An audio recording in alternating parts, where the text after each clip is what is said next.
US 100 engine over hauling video number 2 میں آپ کو خوش آمدید کہتے ہیں۔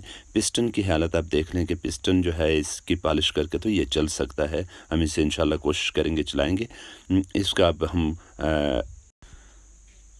کلچ کور یا کلچ سائڈ ٹاپا ریموو کرتے ہیں اور دیکھتے ہیں کہ یہاں کیا سچویشن ہے، کیا صورتحال ہے۔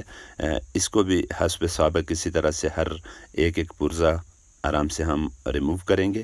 جو چیز بچ سکتی ہے اسے بچانے کی ہم حتی الامکان کوشش کرتے ہیں۔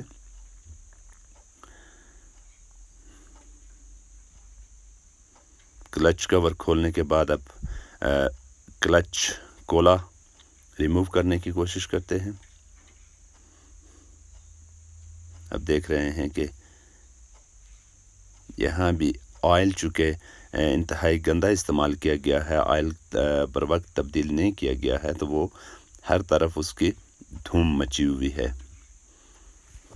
کلچ کا پل ریموو کر رہے ہیں، اس کا یہ لاک آپ نکال لیں گے۔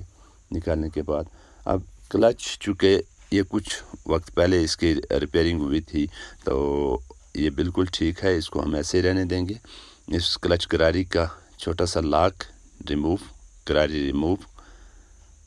اب پسٹن کا چھوٹا لاک نکالیں گے، پن نکالیں گے اور پسٹن باہر کر لیتے ہیں۔ انجن کے مین ایکسل جو ہیں انہیں بھی ریموو کرنے کے لوز کر لیتے ہیں۔ یہ بریک سپرنگ دوسرا مین ایکسل سے ریموو کرتے ہیں۔ اس کے بعد میگنٹ ریموو کرتے ہیں۔ میگنٹ ریموو کرنے کے بعد ہم انجن کو ایزیلی ایک ہاتھ سے اٹھا کے نیچے رکھ لیں گے۔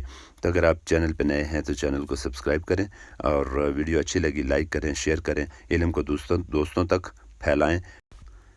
میگنٹ کھولنے کے بعد ریموو کرنے کے بعد میگنٹ پلیٹ بھی ریموو کر لیتے ہیں۔ میگنٹ پلیٹ ریموونگ کے بعد ہم اس کا ٹائمنگ چین ریموو کریں گے اور اب یہ کمپلیٹ انجن جو ہے آپ ایک ہاتھ سے آسانی سے اٹھا کے نیچے رکھ سکتے ہیں، ریموو کر سکتے ہیں۔ مزید اوور ہالنگ کے لیے اگلی تیسری ویڈیو میں ملیں گے انشاءاللہ۔ تب تک کے لیے اللہ آپ کو اپنے حفظ و امان میں رکھے۔ اللہ حافظ۔